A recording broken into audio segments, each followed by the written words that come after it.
This episode of Legendary is brought to you by Shutterstock.com. For 25% off your new account, head on over to Shutterstock.com, and when you check out, make sure to use the offer code GameBreaker10. GameBreaker TV.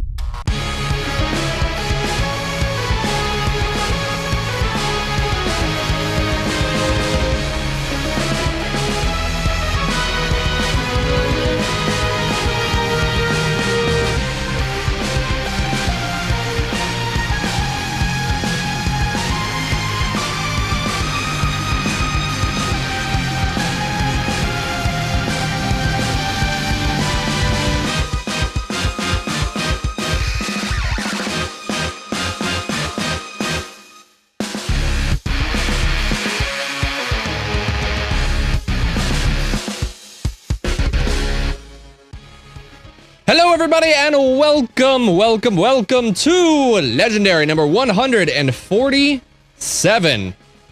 I am Mike Shafnid. Coming up tonight, we're finally getting some bigger bags. Flex rating is a huge success, and the crowd chose, well, nobody, because the match-ending debuff has been taken out of the game.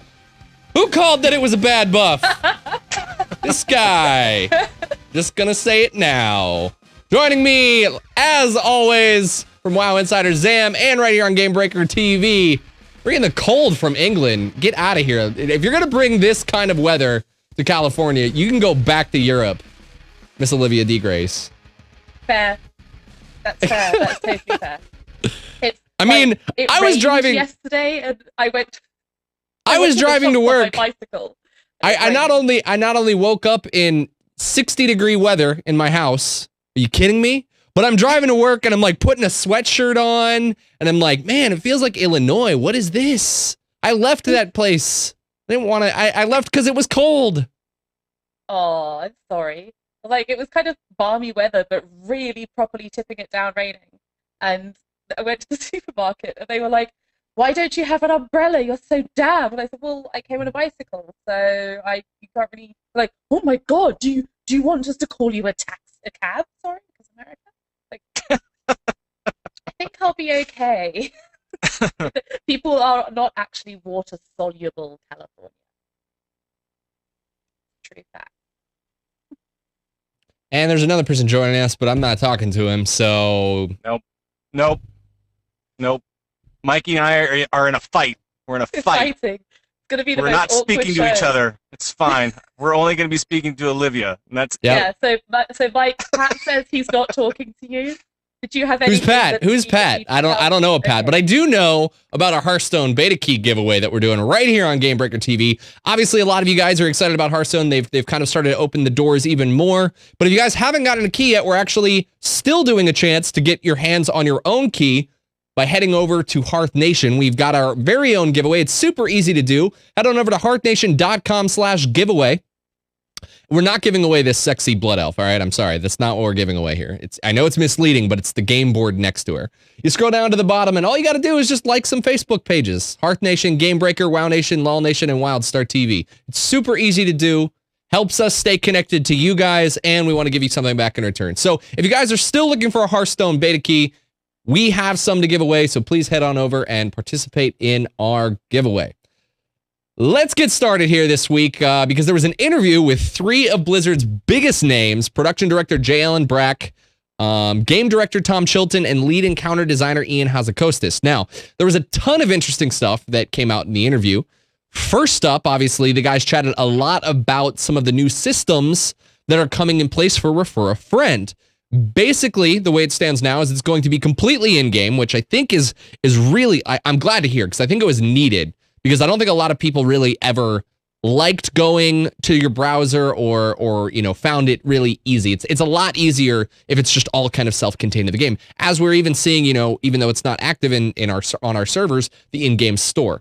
In addition, though, you'll actually, for referring a friend, you'll get a new reward token, which you can redeem for a new mount or pet or any of the old mounts. So, as I was saying, guys, as I was saying, Olivia, this seems to be such a great change because I think it's just it makes the system easy to use. Mm-hmm. Yeah, for sure. Like it is so complicated right now. Like the amount of people who I've said, oh yeah, you're trying to get your girlfriend to join WoW, you're trying to get your boyfriend to join WoW, family members, use the refer a friend system, but follow the instructions like, by the letter. Because if you don't follow the instructions by the letter, it won't work. Your accounts won't be linked. It's just not going to happen. And it's like you have to do everything in precisely the correct order. Like if they make an account and just check WoW out with the email address before you send them the thing, it won't work. It won't link it's such a tricky system. But yeah, no, it is. I think it's a massive improvement. I should ask Pat what he thinks. Pat, Mike says, what do you think, Pat? I don't say what does Pat think. Olivia says, what does Pat think? No, I do think that it's really great that it's all in game, because that's just going to simplify a lot of different things. And I really love the token, that people are going to be able to get a choice about what they want as a reward, whether it's a pet or a mount, or like one of the older mounts. Can you imagine if you could get like the old zebra mount? Yeah, I missed the zebra, and I'm definitely getting one of those. Or one of the other mounts even. Maybe they're gonna release some mounts from older content, or from old raids or something. I don't know. Some of those mounts may not be available anymore. So that's pretty cool too. I'm looking forward to seeing exactly what it all entails. Do you guys think that there's going to be the small minority of players that are going to cry, exclusivity of, I got this back in the day. It's supposed to be a special mount because I participated back then.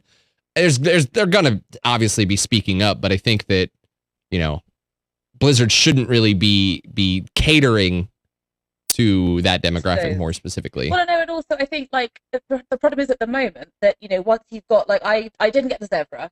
So if that comes in, I would definitely be referring a friend. You mean? Yeah, you mean a second account?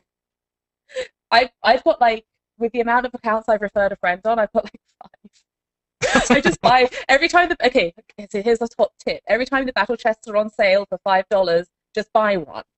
And then when you want to refer a friend, all you've got the $5 battle chest. Sometimes they're even cheaper than that. Like they're £5 in the UK. And they're often available for £3. So like for £3, get a battle chest when they're on sale, and then you can use that to just basically like get a hang on. Doesn't this completely games the system? They're trying to give you an item because they want you to refer a friend so that they can increase their subscriber base, and all you're doing is just buying it for yourself. Well, Mike, let's face it. This is WoW. We have been gaming the system for 8 years plus now, and it's just a normal fact of life. Everybody's going to game the system, no matter what the system is. Every system that they put in place, somebody's going to game it.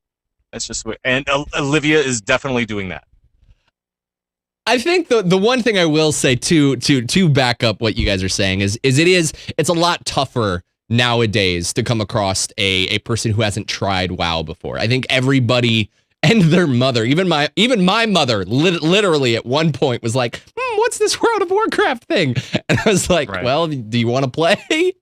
So I think that I see where you're coming from, but it's at the same time it's aren't they? They're trying to incentivize you to tell new people to play the game so that they can hopefully get another subscriber, not just get a $5 battle chest purchase out of you. Right. Well, she was mad. I know. She was really mad. Now we have to get along together. This is gonna be crazy. Well, that's all right. You're chopped off by the head. So let's talk to Pat's head. Hi, my head. No, one thing that I will say is that now I lost it. Now I lost it because my head is in the way. My own head is in the way. That's crazy. Fixed. There we go. Nice work, Mike. What do you think here, though? I know what I was going to say.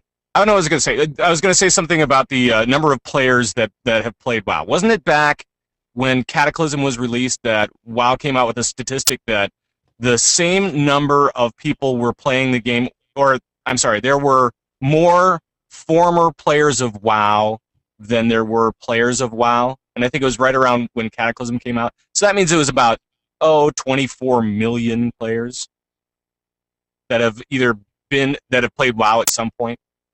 And there she is. Olivia, you are just throwing me off left and right. Hey Olivia, what do you since we got a great camera of you, what else do you think Blizzard needs to do to kind of get more players into the game? I think like one thing, definitely. I mean, I know the 300% XP thing is a great way, like it's a great way to level up, but it's kind of a hassle if you're the person doing the referring, like because you've got to babysit this person all the time. Like if they were to disassociate that 300x, like one of some of the XP gains from having to be like with that person in a party, I think that could be helpful. Because I mean, like I remember when I first started playing WoW, I started playing after a bunch of my friends. And they all had, like, they'd been playing earlier on, they'd been playing in vanilla. I joined in Burning Crusade, like, really early Burning Crusade. And they were all max level, and they were all doing these things together. And I just wanted to play with them. Like, I just wanted to you know, do whatever I needed to do to play with my friends. And it took me ages to level my first character. And just, like, I didn't actually do the refer a friend system because I didn't know about it. Because guess what? I was a new player, and I was just like, oh, I'm going to try out this thing that my friends are playing. But it didn't even occur to me to mention that to them. So I think something to just make it easier to catch up with your friends, like just to sort of, I don't know, some way to do that, to make it, maybe just make the 300% XP gain independent of other people, maybe make it a higher XP gain. I mean, I'm sure that people will be QQing about that. I haven't got chat room up at the moment because my internet just died. But yeah, something along those lines. And maybe, like, I mean, obviously they've got the battle chest that now includes wrath, maybe to add cataclysm to the battle chest, or like, because the idea of, oh, you've got the game, cool, so now you've got to buy World of Warcraft battle chest, you've also got to play cataclysm, you've also got to buy Mist of Pandaria, and soon you'll have to buy whatever the next expansion turns out to be. Like, to buy 4 games to play 1 game kind of feels a bit, I don't know, something along those lines. It is a little bit overwhelming for new players. So yeah, that would be nice. I think they kind of run into some issues when you're talking about leveling really quickly. I think that becomes, you know, that's definitely a little bit trickier because you have to really kind of figure out what the balance is between making sure that these players know how to play the game and making sure that they can catch up with their friends. Do you really know how to play the game from leveling though? Like, a little bit. My like you definitely learn like what your spells do and that sort of thing. But like, I don't know, like, I mean, best example I can think of was I because I refer a friend myself, I also have Scroll of Resurrection accounts available. So when there was a Scroll of Resurrection that came out like late Cata, I Scroll of Resurrection myself a mage, and so I got a level 80 mage, and I had previously leveled a mage to like level 35 or something, and then just got so bored of it and deleted it. And I got this mage, and I was just like, I don't have a clue what I'm doing here. And I was like, I can see now how getting a max, like, it wasn't quite max level, so it's 85, but getting a nearly max level character and having literally no idea what to do with spells is really hard. And like, you have to learn it from scratch. But then I don't know that you really, like, do you really learn how to play? I guess is the leveling content hard enough that it forces you to learn to play your character? Is, I guess, what I'm wondering. And I don't really know that it is. Like, you still got to relearn it at max level for PvP or raiding. I suppose. I mean, it doesn't really necessarily get challenging, especially as like a DPS class, until you hit probably Mist of Pandaria, where it starts to get really kind of more challenging, and where you really start to kind of feel the differences in gear and versus the mobs. So yeah, you may be right. I don't know. I mean, I'm just sort of thinking out loud. Right. I think what about the other thing? The other thing that I think a lot of people need to get involved is, you guys talked a lot about, is playing with friends. I mean, it's very key. I myself have actually lost a lot of friends that play, which has directly affected how much I play. But what's really interesting is actually we here at Gamebreaker, we're starting this new initiative called the Gamebreaker Nation, which is all about creating these amazing community-run experiences for you guys to participate in. And we actually need some World of Warcraft EU officers and planners, both on Alliance and Horde side. as well as North American officers and planners for the Alliance. So if you guys play World of Warcraft and you want to help kind of build a great World of Warcraft community, come be a part of the Gamebreaker Nation by signing up. Speaking of the Gamebreaker Nation, you guys can sign up to be a part of it by heading over to GamebreakerNation.com. All you guys got to do is enter your email address. But I don't know. Hey, are you guys noticing these wonderful rotating images there in the background? I mean, they're really professional looking. I don't have the whole thing on here. I sense a segue. There's no segue. No segue at all. These something's coming. These just look so good. I wonder, how do you build these? How do you build these? You build them. I just don't know, Mike Shaffett. How do you build these? You build these by heading on over to Shutterstock.com because it's a great service when you need to create assets for a website or YouTube channel. And if you type in heraldry, oh, hey, what's that? That's a royalty lion. Oh, hey, what's this? That's a lion. That's another lion. If we go back here, it would be on the birds. Irony there. But the birds were actually used as well we got those assets from Shutterstock as well. Shutterstock it's really good. As you can tell, this screen would just not look as interesting if you were just looking at a black background. And it really kind of helps just kind of keep it distinguishable, make it pop. Shutterstock offers 20 million high quality stock photos and illustrations that you guys can choose from to add to your websites just like this. And you guys should definitely go check it out. But if you do, and if you find something that you like, be sure to use the offer code GAMEBREAKER10. You'll get 25% off when you start a new account. That way it's a little bit cheaper for you guys to get started. Everybody wins. And actually, by helping support Shutterstock, you help support Legendary. So head on over, check out Shutterstock. If there's something you like, use the offer code GAMEBREAKER10. Let's move on. Next up, the devs also talk about bag space, everyone's favorite topic here. They're finally admitting that we need some more of it. And let me just tell you, as a druid, yeah, I really do, because the resto set that I never used, as well as my tanking set and PvP set and DPS set, yeah, I need more bag space. I need more bag space too. You already have the one DPS set, Mike Shaffnet? No, I've got Feral. I don't have balance. Get out of balance. You don't have balance. God, you're such a casual. Such a casual. Feral, Guardian, PvP, healer that I never touched, but I'll be damned if I sell it. Just in case. Exactly. We need it. We maybe need it. But it actually looks like they're looking to expand bag space in a different way. Instead of expanding the amount of slots we have, it looks like they're going to be trying to take away some of the stuff that's taking up the extra inventory. So things like toys and tabards and the stuff that kind of just floats around that you get and you're like, oh, this is really cool, but I'll never use it unless like that one specific moment. But I'll be damned if I sell this thing because I worked hard to do that quest. Bashiak posted a little bit about this and kind of talked about how the devs mentioned it in their interview, talking about a system that's kind of similar to what we have for mounts and pets. So, how many bag splots? How many bag splots will that free up for you guys? Do you guys carry a lot of those around? I know in my personal bags, I carry very little. I have, I only carry the immediate stuff that I walk around with, the stuff that I need. Archaeology, I've got 2 bags dedicated to extra gear, and then 1 bag dedicated to like reagents, and not reagents really anymore, but like potions and any of like the consumables, and that leaves me, I think, with 2 or 3 bags to actually fill. But my bank is littered with tabards and toys and like that's my entire bank. Every bag in my bank is like the stuff that I don't want to get rid of. And I thought it was going to be great when we got void storage because I unloaded all of my secondary gear. Nope, that stuff, especially in Mist of Pandaria, that stuff just filled back up with toys. Yeah. No, I think like. Go ahead. Sorry, Matt. Go ahead. I think like for me, I tend to have.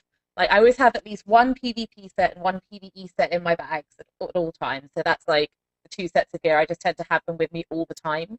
On my paladin, I have so many toys. Like, I would just carry around like the thing that summons the 3 pumpkin dudes, the sword that you equip that summons the pumpkin dudes, the peg pony, the black brew maiden thing, a train set destroyer.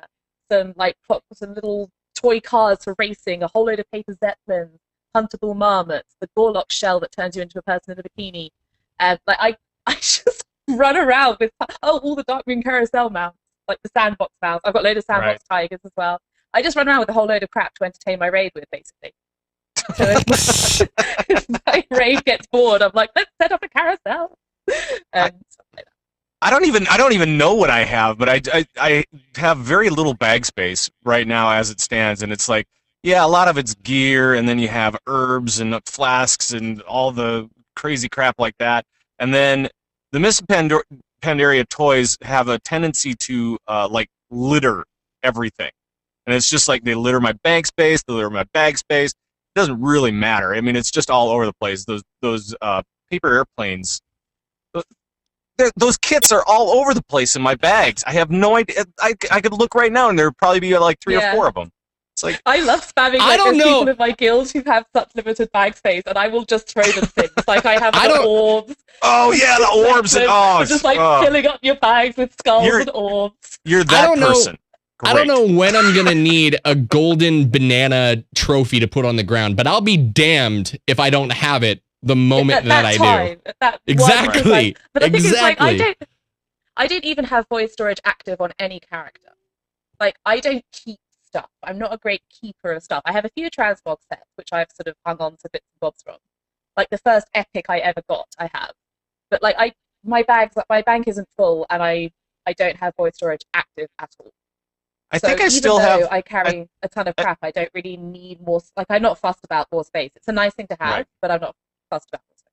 Yeah, I don't care about the void storage space either. I think I have a few things in there, like heirlooms and stuff on one character. You know, like I opened up void storage on one character, and I said, all right, here, we'll just throw all of my heirlooms over there just in case I need them or whatever. But and like things like an arrow from back in the day of hunters long ago, and then I can remember the days of mana and and volley. What a great spell that was. You could look at that arrow, and it's so many happy memories for you. So many sad memories of when I ran out of arrows, and like I couldn't fire anymore, so then I had to go and do like melee moves. It's like, yeah, this is doing some good here. Just clip you. There we go. All right, just a wing clip. How do you like that?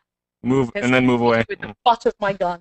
Do you think that a count-bound system here will ultimately affect? I mean, a lot of people try and collect these on alts. Personally, I'd be okay with this because I always find myself, again, when I roll an alt and I play, the very few times that I actually do, I find myself collecting these items. I'm like, oh yeah, I've got that on my druid. I've never used it, and I'll never use it, but I should probably keep it on my mage too, just in case. Then you're doubling the problem. Like I like the idea of having this centralized place where I can just, like, if I've unlocked it, or I can store it and I have access to through all my characters, so that I feel like it would bring more purpose to actually trying to seek out and find those quests that have those kind of items.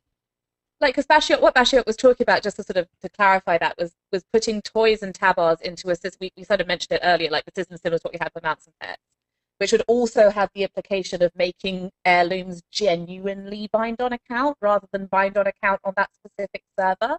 So, like, if like you've got your mounts at the moment, you can get those from any server. So the same thing would happen with heirlooms, which is fantastic. But yeah, I kind of had fun going and killing the same rare to get my Gorlock shell every time. But if I could have it on all the characters, I would just do less.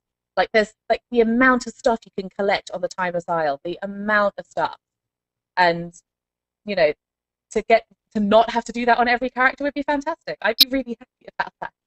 But some people do take the opposite approach, where they're like, no, I really want this to be about this particular character, and I want to be able to do that again and again and again on different characters. They love the repetition or the challenge of getting certain items again and again, and maybe they'll still be able to do that, but it would just collect in the same place. You know what I mean? Hopefully that would be the case. So if they wanted to do it again, they could. But whatever the quest may be. But yeah, some people like that. Some people don't. I'm in favor of it. I just think get rid of all the crazy crap in my bags. Yeah, let's do that. Let's do that. Yeah. And I need make more heirlooms space. genuinely bind on account heirlooms. Oh my god. That'd be awesome. Genuine, like if they did the heirlooms into a system like mounts, can you imagine? Like you could just get them from any character on that BattleNet account.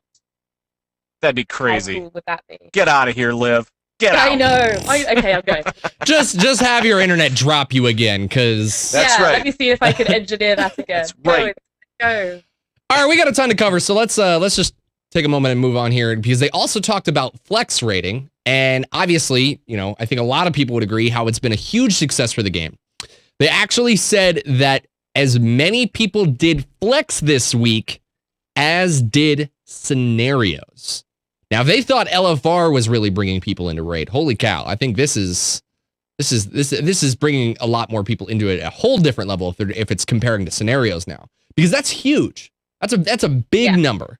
Do you guys think that this kind of adds a little bit of weight though to the concern that people said flex is killing LFR? That's tricky because they didn't say anything about LFR.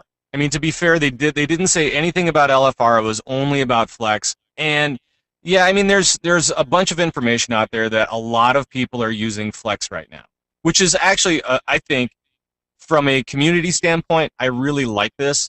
LFR is, and when you compare them, the way that I compare LFR with flex rate is that LFR is a very individual, or can be a very individual place to be. You can queue up by yourself, go in by yourself, not know anybody else that's around. And with flex, you have to know everybody to get in, or you have to know somebody to get in. And communication is key, and you still have all the mechanics and all that kind of stuff. There was another interesting little statistic from Guildox that said that 64% of all guilds that rated in normals or heroics were also doing flex. That's another huge number. That is a huge number. That is so that's of every guild that's raiding outside of LFR, 64% also did flex on top of their normal rate. Right. So I mean, this is really big. This means that flex is a huge hit in the community, and I think that's really good to see from my end of things, where you talk about community, and you talk about, hey, let's bring that back, and let's make people, or let's entice people to play with other people that they know and talk with them and create kind of a bond in game. That's a beautiful thing to see if that's what you're going for, and that is what I really like to see in this game, for sure. Real quick though, Olivia, you use OQ a lot, and I've tried using it for flex. Ultimately, I feel like it counteracts what you just said, Pat, because I'm queuing up for these flex mode systems through OQ and not really connecting. I'm not playing with my friends, as you said, and building these environments. It's really just a more well-defined LFR system that's a little bit more difficult, and people are actually coordinating.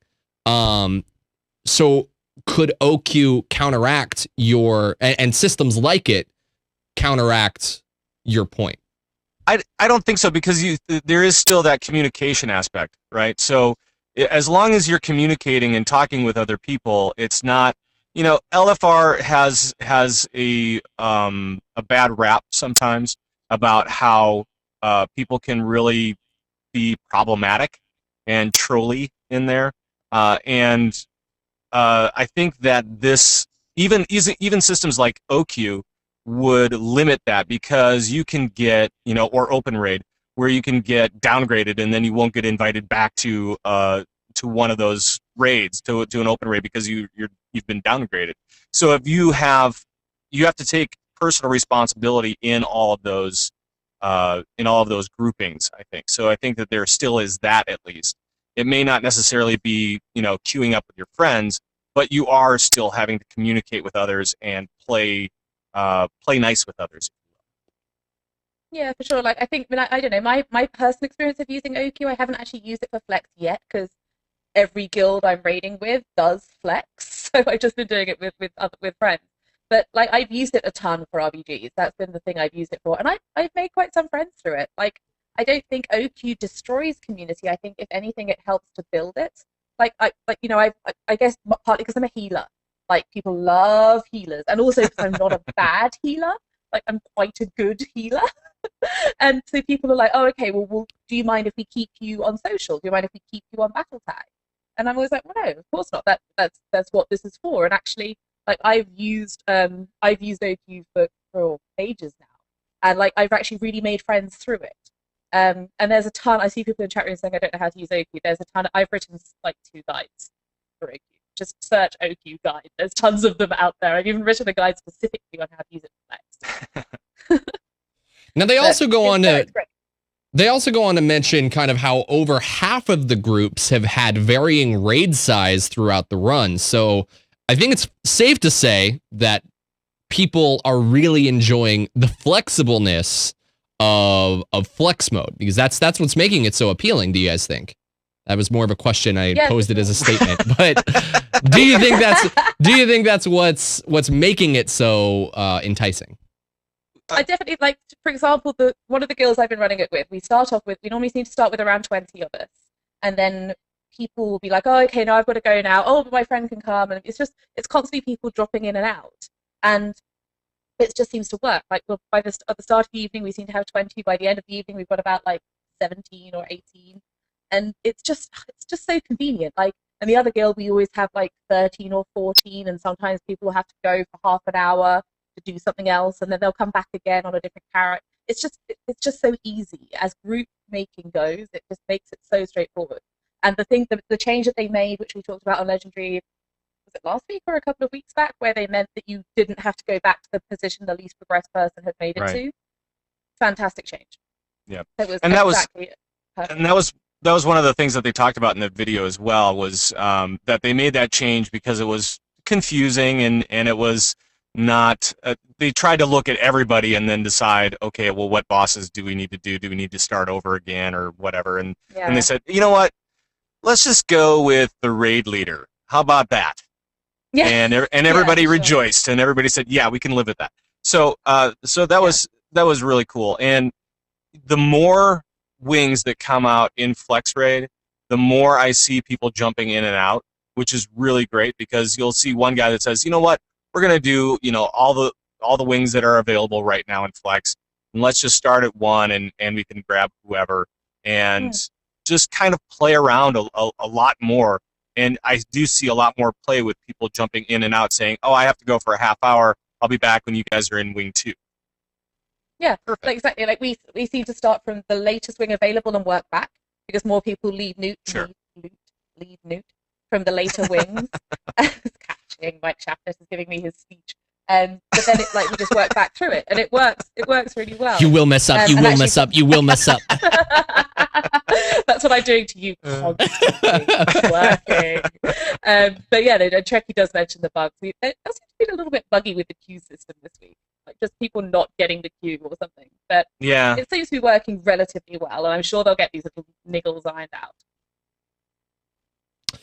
All right, last up from this interview, they actually also mentioned that when kind of talking about the legendary cloak, they talked about how apparently they think that EU raiders are more malware. Damn it. Malware. It came back to you now. Yeah, I know. It went back to you. It lives over there channeling, I can tell. EU raiders are more hardcore than US. So we got Trekkie over in chat. I think he'll step up and maybe speak to that effect. So they were actually talking about how the celestial bosses would basically, you obviously had to complete that in order to get your cloak, and they said that they actually had to temporary nerf the celestial bosses on the Timeless Isle. Boss health was nerfed by up to 80%, and some abilities were removed entirely to allow players to kill them before servers started to struggle. Now, I know I just read this. Make sense of it for me real quick, Olivia. What are they doing here? What's the difference? What do they do? This is obviously, they did this for North American servers here? Because I was actually completely unaware of this. As far as I know, it was just for EU servers. Again, listening to the interview, that is, well, unless I completely misinterpreted it, that's exactly what they've done. They did it just in the EU, apparently because of the time zones. So there's a part of the factor. So the EU, basically, obviously, you've got 3 hours split across America. So like from Pacific to 4. East Coast, there's 4. My apologies. So 4. 4 hour split. Whereas it's basically from the EU, I think the widest we go is like 3 hours to Russia. So it's a bigger, like a higher concentration of people in smaller time zone areas. So, and particularly like Western Europe is probably going to be the highest concentration of people, with the exception of Russia. And that's all within a, like, we've got But wait, UK time is they're like 1 hour behind. They're nerfing the Celestials by 80% and removing some of their abilities entirely before. Because struggle with what? There was okay. like servers a lot, like just huge quantities of people, the sheer quantities of people logging in to get the Celestials dead and to get their legendary cloaks was such that the servers, like, remember Undasta, the world boss that was crashing servers, they had started to have exactly the same problem. And this is just according to the dev interviews, and generally know what they're talking about. So it sort of seems like they're saying that basically there's just more, and this is, I'm doing this, it's a quote, okay, just more hardcore raiders in the EU. Which is not really, that's not really a big shock either. I mean, if you look at WoW Progress, you know, and you look at where all these teams are coming from that are in the top, you know, let's say 20 or 50, I think that there are more coming from the European side of things than from the US. I mean, this is not a huge shock to me anyway. So, I mean, but yeah, trying to take care of server lag at the same time that you're trying to make sure that everybody can get their cloak is a real big problem. Everybody shows up and goes, all right, time to get my cloak. What do I need to do? I need to kill all 4 of these guys? All right, I can do that. And then you start going, and the way that they likened it on the video was that it started to become kind of like this unintentional turn-based game where you would like maybe cast something at the boss, and a minute later the boss would look at you funny, and maybe do something about it. So yeah, it was really slow, really laggy, and they had to do something about it. And we saw it with Undasta; they did it here as well. And it's just trying to find that balance between trying to get everybody what they want to, so that they can remove that constriction. I mean, because everybody was just piling up so much. Yeah, and I think it does have a lot to do with the time. And I don't think that obviously there may well be some differences regionally. There could be. I don't know. I'm certainly not a hardcore raider. I'm also certainly not in the EU at the moment. But no, it's just like, you know, people logging on at that certain time of day are just going to be getting the queues. They're all going to be going in at once. Like, everyone logs in at 7:30, 8 o'clock in the EU perhaps, and does everything at the same time. That's just how it works, and that's got to be a big factor there as well. Not just that there's, you know, more hardcore players in the EU. I don't believe that that's the whole story for a second. Well, they had more progression on their cloaks, so it's not necessarily that they're more hardcore. It's just that they had more progression on their cloaks. But when I look at, you know, things like WoW Progress and Guildox and stuff like that, I'm not surprised that is actually a thing. So. That the EU progression is actually a thing. Yeah, I mean, it is very strong.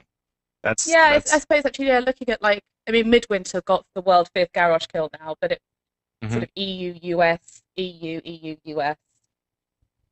Russia. Maybe there is something there. I don't know. Yeah. You know what you guys don't have to actually be hardcore about? Listening to audiobooks. You can listen to them wherever you are.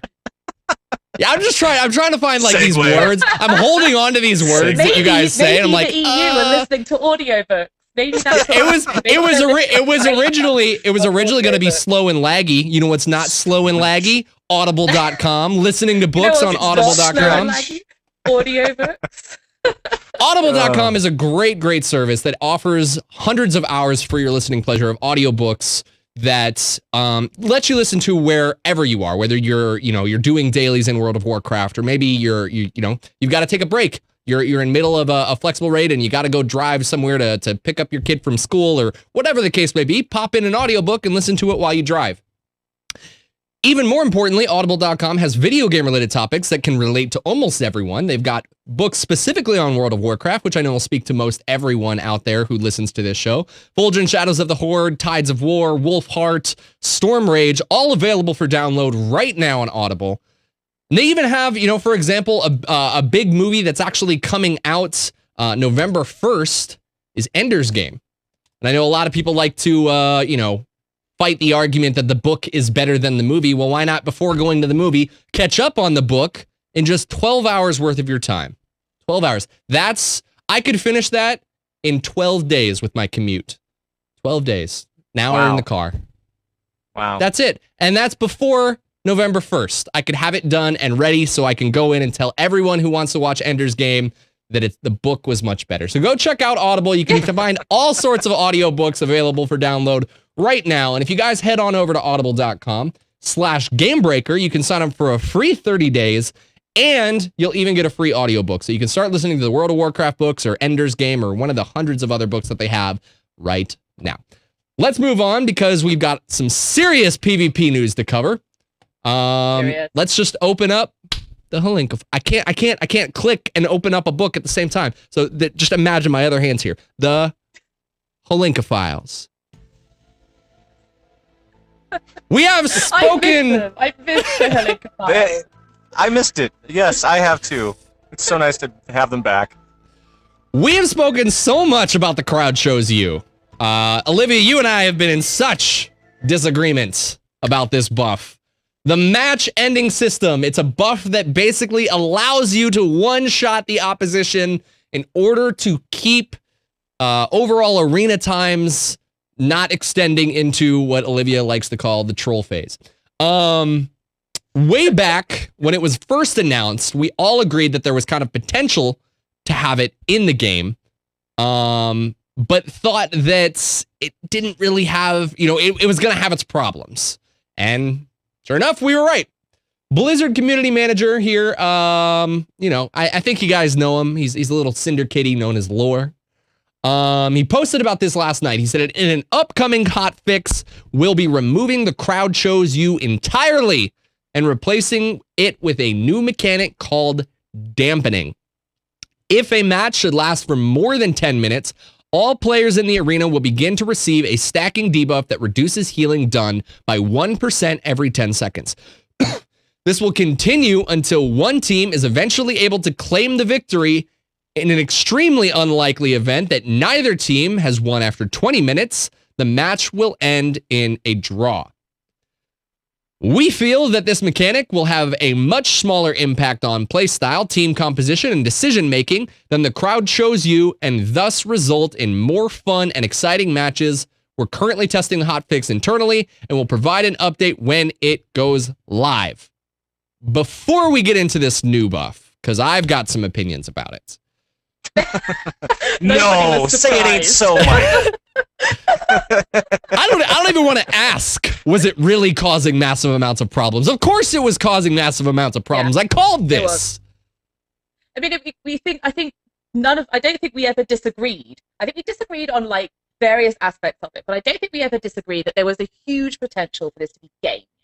And people playing arenas to this new system rather than playing arenas traditionally, rather than playing arenas like you did before this system came in. And that's precisely what's happened. So for example, you've got top ranking teams, 5v5 Russian ladder, top team 5 disciplined priests. 2v2 ladders, top teams 2 blood DKs. And it's just, it's people are playing and it's kind of, I don't think I foresaw that being the problem, but it's definitely an issue when a 5's team of disc priests is top. Yeah, that's definitely an issue. And I think it's we were talking about seeing this on a PTR as well. We were talking about how this was happening on the PTR, and we were kind of undecided. When it goes live, the novelty might wear off or something along those lines. People would just get bored of playing it. Turns out not. Turns out that hasn't happened. And exactly what happened on the PTR has happened on live. Test servers. That's amazing. Yeah, it is. Really? They know, work? it's remarkable. What? Get out of here. It's insane. It's crazy. But yeah, it's causing huge problems, and it continues to cause huge problems, and it will continue to cause huge problems until it's removed. Yeah. It was not very good. It was and even when it was first announced, we all kind of saw that as a potential of being the system being gamed and all that kind of stuff. I think that this is better. It's not necessarily. I don't think it's necessarily the fix, but it's definitely a better plan of attack on how to determine a winner. I don't like the random thing at the end. If it's still a tie after you have, and I think you can only get up to like a 60% dampening of heals by the time that it's all over with. If you are still tied at the end, it'll just go, you guys win. That's fine. Or But you guys lose.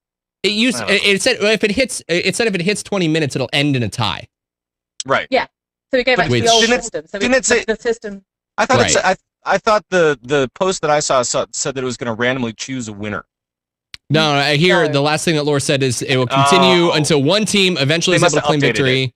In an extremely unlikely case, after 20 minutes, the match will end in a draw. Okay, good. So let's look at this new system that's getting in place here. So they're putting in a debuff that lowers healing by 1% every 10 seconds, starting from 10 minutes. Is this an improvement? Yes. Is this still going to cause problems? Yeah. Absolutely. Absolutely. What do Yeah. you see as the I agree potential with problems? you so hard, Mike. I agree with you so hard right now. What do you guys see as the This potential is problems? Olivia, here? you're supposed to fight me on this. You're supposed to take I know the other I'm supposed to fight side. you on this, but I know I'm supposed to take the other side. I don't. Okay, so maybe a more median solution. I don't think that it's going to be cropping up in many matches. Like if you're playing double DPS, then you're not going to see many matches going past the 10-minute mark. Statistically, not many do, unless you're choosing to game the system.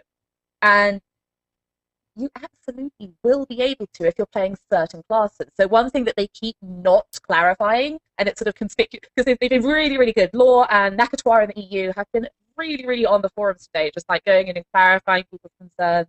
So like obviously people were worried whether it would work with absorbs, and yes, it will work with absorbs and various other things. Like they were talking about DK's necrotic strike, which is a healing absorb debuff. So it absorbs the healing, which is equal to a multiplier of say DK's attack power on you.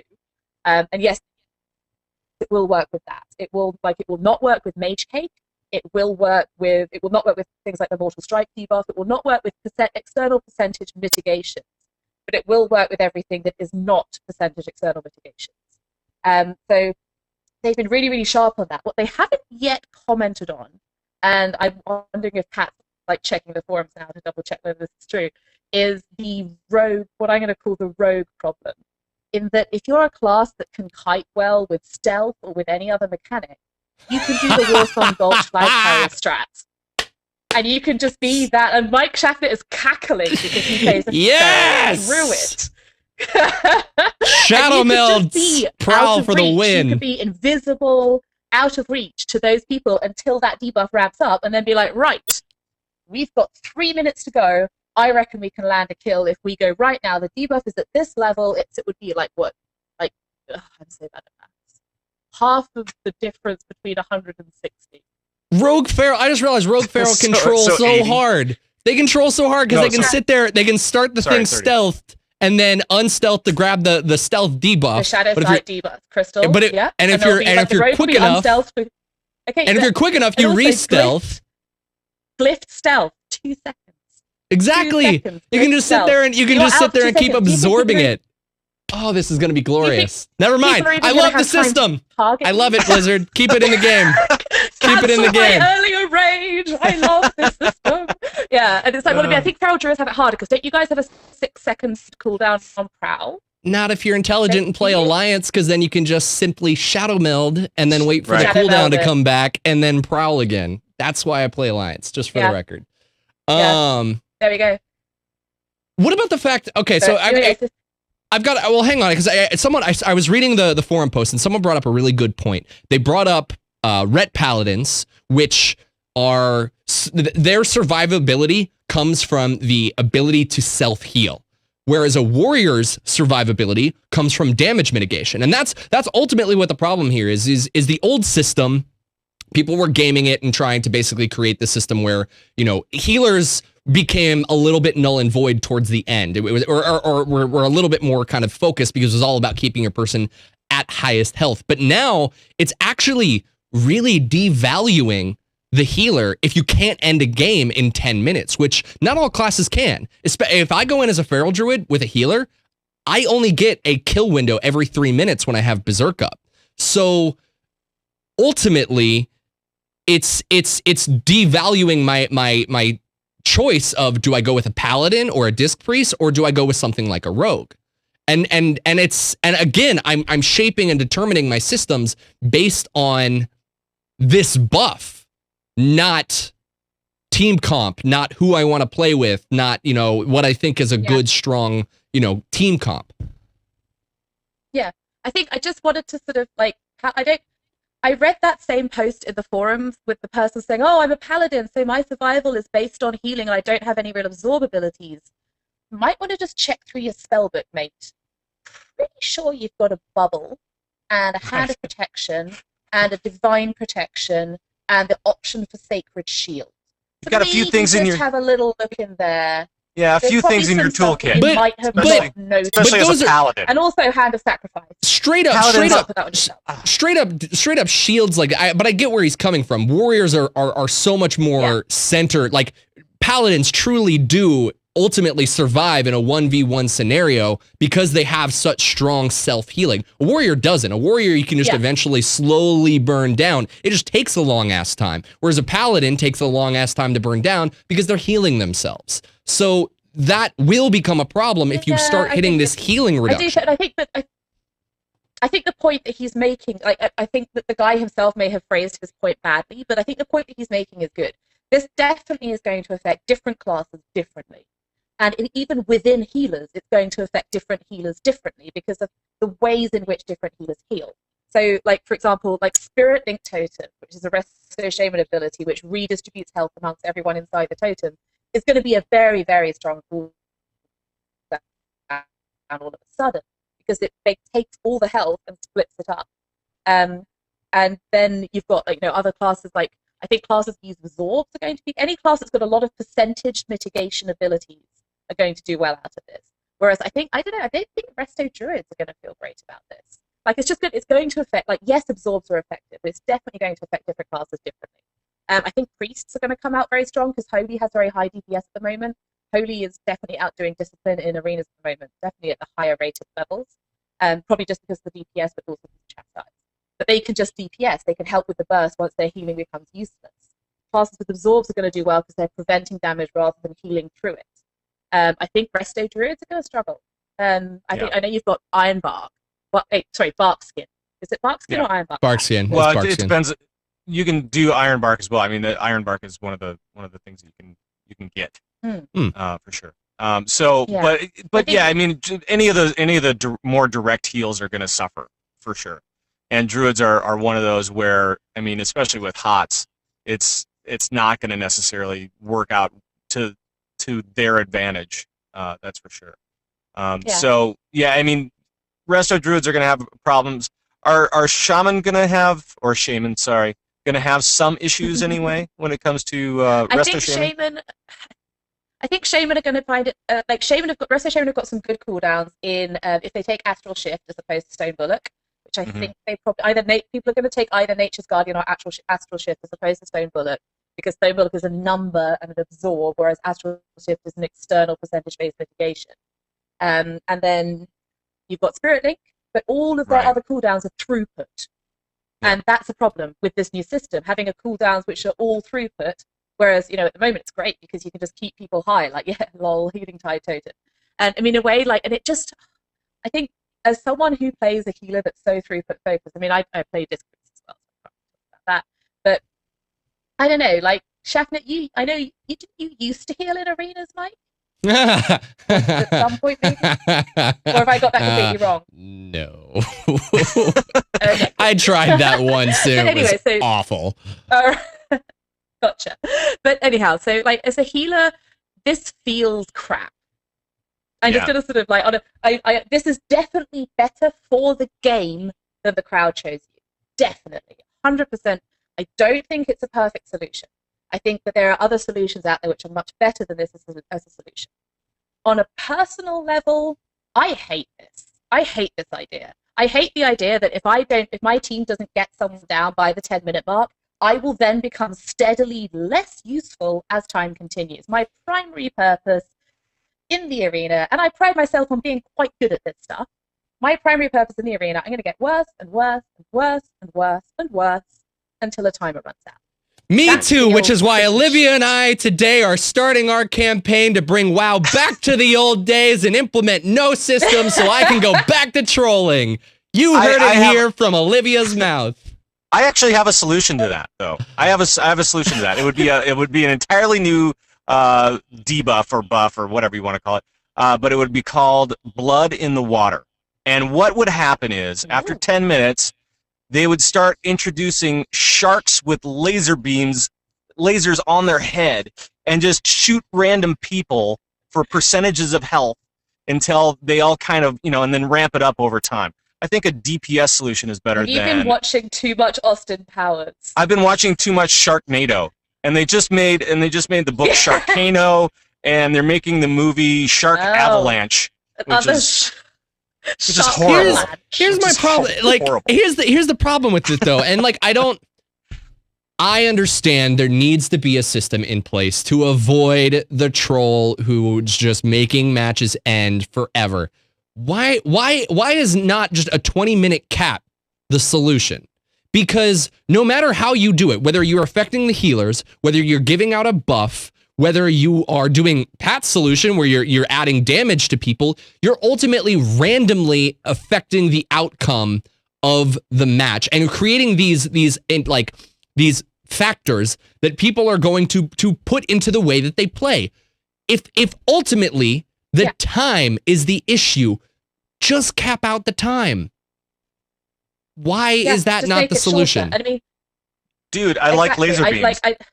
I love laser beams. We all like laser beams. But it's like, I completely agree. Like, I don't, like, the solution we had, the problem with the system we had before was that it encouraged turtling. So the problem with the old system was that if you were, and it was particularly problematic in 2v2, and there's a reason why 2v2 doesn't get titles, mounts, or anything. But nonetheless, it's where most people start PvPing. 2v2 is effectively the learning bracket. It's also by far the most played bracket, because that's where people get all their conquest points from, is easy twos caps. And as we've seen, like, that encouraged turtling. The crowd chose you has actually had a much more dire effect on the game and has extended it up through different brackets as well. But the problem with the old system was encouraged turtling. The crowd chose you also encourages turtling. Guess what this new system encourages between no minutes and 10 minutes? It rhymes with hurtling and starts Turtling. with a T. Churtling. Yes! You're Churtling. a genius, Mike Chapman. How did you figure that out? And it's just like, oh God, like I try. I try. Thanks. No, I really appreciate it. Like, you've got my back, bro. I do. It's like, put it back to the old system. So put it back to the old system where it's a tie break. You time it out. If you want to time it out at 15 minutes, time it out at 15 minutes. It's fine. Doesn't matter. Most matches don't go past like 10 minutes anyway. Either put it back to that, and I think my personal favorite solution is to put it back to that in the event that you have everybody alive. So if everyone's alive at the end of the match, and this is most likely to happen in 2v2, then tie, nobody gains rating, everyone loses a small amount of rating, less rating than you would have lost if it's a loss. In the event that you have one person dead, so that troll situation where you've got the dickhead like me playing a discipline priest who's just like, oh, I can stay alive forever, running around the arena, then bring in the crowd chose you. I will get one-shotted and God, you'll feel good. And it's just like, why not just do that? Like, I don't understand why they're making these complicated systems which people are just going to game in different ways. Or just call it. Okay. Or just call it a win if one person is down after 15 minutes, basically. I mean, that's what you're saying. Yeah, just or- call it a, exactly. call I it a mean, the win for crowd the shows other you team. is a fun way to do that already exists in the game, so why not? Right. I still will stand by my statement that if one person can out heal two people's damage, it shouldn't just be a loss. I get that, like, technically it's like, okay, you lost, but like I also side with the person who can do it, because that takes a lot of skill. Before, wasn't it? That was always the argument. That takes a lot of skill and some really good gear to be able to do that. So I don't want to discredit that person, but I will agree that ultimately I think that a way to solve the problem, that's the problem, is if you get yourself into a 2v1 scenario, and as I'll even go as far as what Olivia said, give them the crowd shows you. Make it satisfying to kill that dude for being a dick. Like, then it's fun. Yes. All right. Yeah, I completely agree. No shots, though. Yeah, we're vetoing. Thumbs down for the laser sharks. Come on! It's lasers. It's freaking laser beams. Come on. Oh, I love you know where lasers. you guys know where we might have some freaking laser beams. I don't know what the kind of light show we're gonna have, but I had to use it for a segue because I'm just the master of them. We are actually participating in a major BlizzCon party that's going on Thursday before BlizzCon. So if you guys have not heard, WoW Insider, Wowhead are doing an annual reader meetup. We did this 2 years ago as well, and we here at Gamebreaker TV are going to live stream it for you guys. Now, I'm not 100% sure of the logistics. We're still trying to work it out. We're taking what we kind of learned from last year and applying it to what we want to do this year. But for any of you guys that are A, going to BlizzCon, or B, maybe didn't have the opportunity to, but want to watch some awesome content, because Thursday, hey, it's Legendary Night. So let's see here. Patio at the Annabella Hotel, which is right by... It's I can't even begin to describe how close it is to the convention center. It's one of the nearby, like one of the closest hotels. It's real close. The Annabella at 7 o'clock, or November 7th, starting at 5 o'clock, is when the whole kind of party is going to go down. And I think last year it went, easily until at least midnight. Granted, it's the night before BlizzCon, so everybody's, wants to get a good night's sleep, unless you're Josh and get handed a whole bottle of whiskey. Then you got a little bit of a different agenda. But no, Annabella Hotel, right in their back kind of patio area. They've got we'll have drinks available, I believe, for purchase. But if you guys come by, anyone under 21 is able to attend. Shoes and shirts are required, and unfortunately, pants are too. So we can't do the typical legendary. What? I know, right? I was really bummed about that because it's not legendary. It's not legendary if your pants are on. But for those of you guys, I just want to say I would recommend for anyone coming to BlizzCon to go pick up your ticket before going, because when I went 2 years ago, it was a lot. I got through the line in probably about 10 minutes. However, I just want to say it's not necessary. You don't need to have your BlizzCon pass to attend. So we've got some Game Breaker people who are coming down for the festivities of just being around BlizzCon. They don't have a pass, but they're going to come and attend this event and obviously hang out in the evenings. So I just wanted to kind of reiterate that you don't have to have a BlizzCon pass if you're in the area, or maybe just coming down. Swing by Thursday, 5 o'clock, anytime in between, and come hang out. Come say hi. Yeah, we'll all be. I think Pat's going to be there. I'm going to be there. I'm going to be there. You don't need a ticket. Absolutely. Come say hi. It will be fun. It will be fun. We'll have beer. We'll have beer. I'll be drunk. Yeah. It's going to be crazy. Drunk. Always drunk. Let's move on and take some video. Effort required. Let's hit up some viewer questions and get the heck out of here, because we're starting to get to that time crunch. Remember, every week we answer your questions live here. So keep an eye out on our Facebook and send them in if you guys would like to submit at gamebreaker.tv. So this first question comes from Mike. Not even going to try your last name. Since MOP was unfriendly to alts, what changes do you think that they can make to the next expansion to correct this? I vote making all BOA gear instead of BOP. In my opinion, this would solve a lot more issues than it would create. Thoughts? Well, first off, I don't think, I guess you're not, you're just saying, babe, I was going to give you a sarcastic answer, but it didn't work. So I stopped myself. You guys have a real answer? I caught myself before I was going to get made fun of.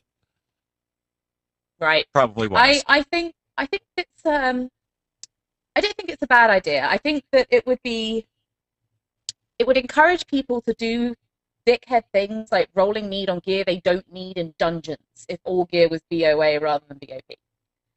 However, if they were to implement the personal loot system that you're seeing in LFR and Flex in 5 content, then that would remove that problem. However, you'd also only get gear for your main spec, so there's that. I think that actually making more gear that you can buy for points and then send on to other characters would be really, really handy. So say, for example, if you could buy a starting set for, excuse me, a different character with Justice Point gear. Like, you remember in Cataclysm, you were able to buy boots and one other thing, was it bracers? Yeah, boots and bracers in Cataclysm for Valor and then sell them, or like send them to a different character, or do whatever you wanted with them. Do that, but with every kind of currency. So you can buy honor gear or you can buy justice gear, and then that's BOA. And you can send that on to alts. I think that would be really good.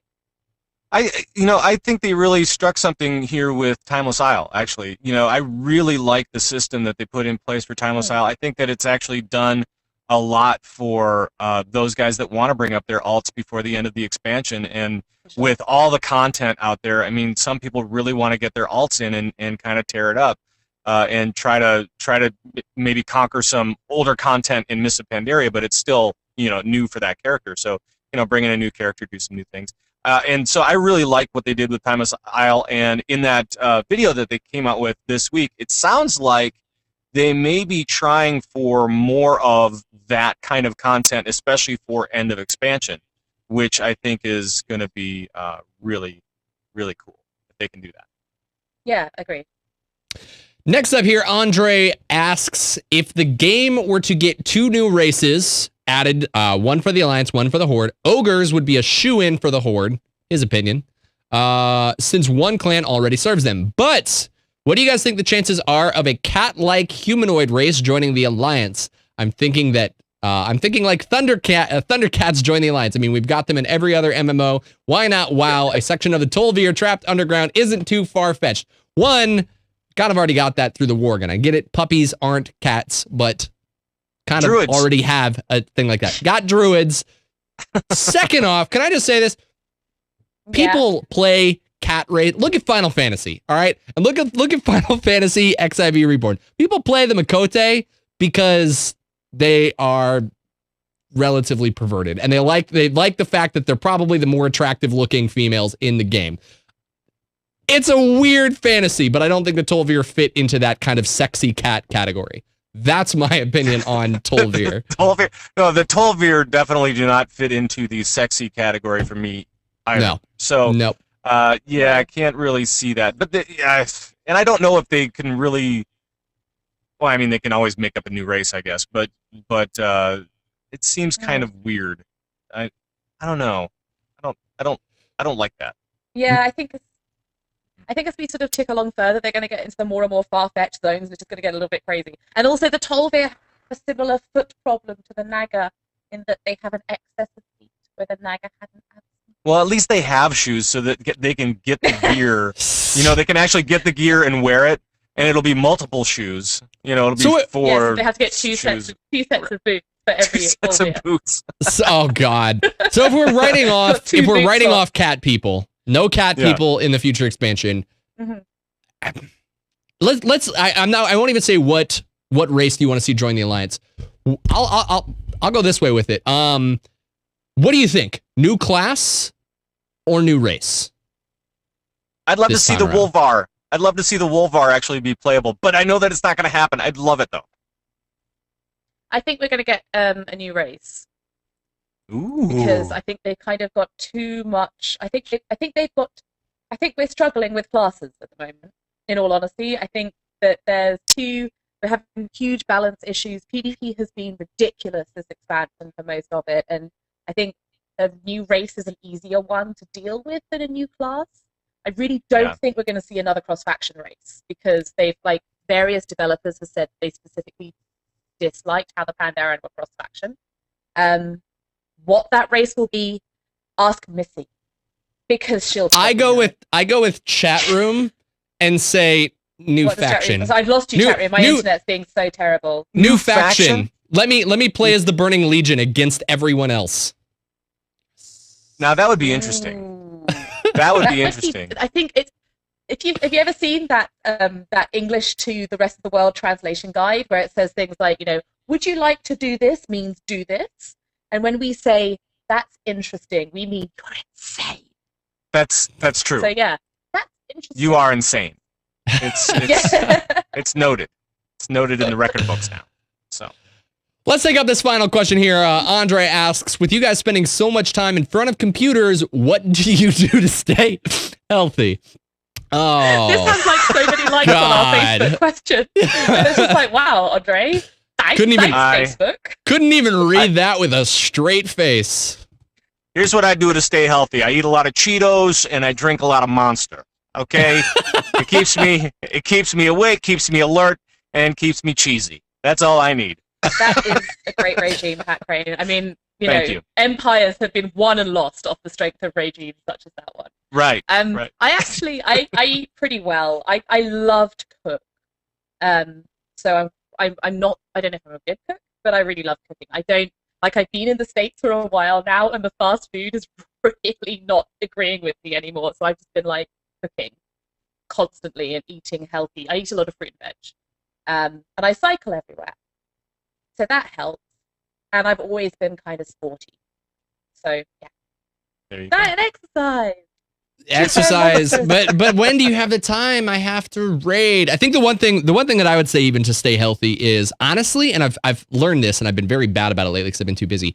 It's you can eat a steak dinner every night for less than it costs to go out to McDonald's. If you're intelligent enough, I've gone out and I bought a steak, asparagus, and a potato. Two potatoes, a bundle of asparagus, and a steak. And I'm able to split that into 2 meals. It cost me about $10, $12. Split that in half, that's $6 a meal. That's less than it costs to go to McDonald's. And I'm eating steak. So that's and you can that's proportion the way that I it right, which is you can proportion it right, which is great it's so true. Learn to cook basic dishes. And you'll be set, and it's so much better for you. It's so much tastier once you get good at it. And there's actually and this is getting a bit boring and like science now, but there's actually kind of studies that indicate that you feel more satisfied from food that you've made yourself rather than gone and bought, because of the sort of built-in hunter-gatherer notion that humans have. So if you've actually started from ingredients and made dinner, it's more satisfying than just going out and buying a burger. And it's way better for you. So do that. Learn to cook. It's easy. Learn to cook. Follow Olivia T. Grace on Twitter. Be sure to catch her. A cookery teaching show. Why not? Be sure to check all of her work out all over the place. Zam, WoW Insider, here on Gamebreaker, and say hello to her in less than a month down at come BlizzCon. to the BlizzCon party and say hi to me and buy me a beer. She's just looking for free beer. I'll buy you a beer. Pat Crane, you can follow him right down there at Pat Crane. Be sure to catch him over on Convert to Raid every Sunday morning. Yeah. And I think we should do a rating of the kitchen for like a cooking segment. We'll do a cooking segment, kitchen raid with Olivia D. Grace. What do you think? Why not? All right, let's do it. Follow me right down here. I can't do it Sunday. At Mike Schaffnitz. Be sure to catch, I do actually a World of Warcraft Waypoint. It's a weekly recap show that goes live it doesn't go live, it just goes up on YouTube every Tuesday on the YouTube channel, WoW Nation TV. So if you guys like Legendary and you want to see the news in a little bit shorter, more digestible format, we do that show and put it up on YouTube each and every week. Thank you guys so much for watching. If you guys have not followed Gamebreaker TV, be sure to do so. Also, like we said, we've got a contest going on Hearth Nation right now. All you guys got to do to get a beta key is head on over and like our network of Facebook page. So please go check that out and get yourself something in return. Thank you guys so much for watching. We'll see you next week.